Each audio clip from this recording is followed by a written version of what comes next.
Number 20, political commentators see recent policies of the government toward country X as appeasement, pure and simple. This view is fundamentally mistaken, for polls show that most people disagree with the political commentators' assessment of government policies towards country X. So, if you look at our conclusion, we're saying this view is fundamentally mistaken. We're basing that view off of saying that polls show that most people disagree with the commentator's assessment. Just because people think it's false doesn't mean that the claim or the view is actually false. What the author is doing here is appealing to popular opinion or majority opinion to prove his argument.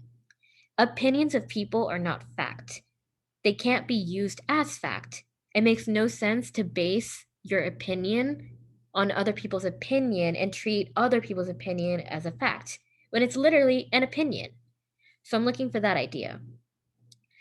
The reasoning in the argument is questionable because A, the term policies is used ambiguously in the argument.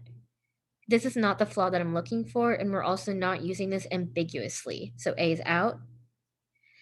B, the political commentators discussed in the passage are not identified. I don't care to know who the commentators are. I know what their views are, and I know what the author's view is. It doesn't matter who they are by name.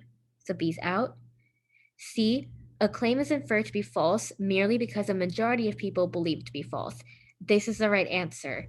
And I like it a lot because it says we're inferring to be false. So we're saying this view is fundamentally mistaken simply because we're saying that other people or the majority of people believe it to be false, which is this part down here where we say polls show that most people disagree. Again, just because most people disagree doesn't mean that the claim is actually false. People's opinions could be wrong. This view could be right, even though people think that it's wrong. So C is the right answer. D, the claim that the political commentators are mistaken is both a premise and a conclusion in the argument. D is trying to get at circular reasoning. It's saying that we prove or we have our conclusion in our premises while we try to prove our conclusion.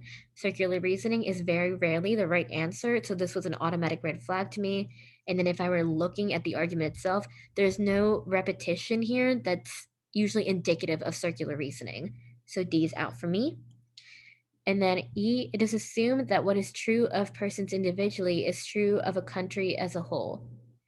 This is trying to get at a part to whole flaw, and we don't have a part to whole flaw here. So E is out. And we're left with C.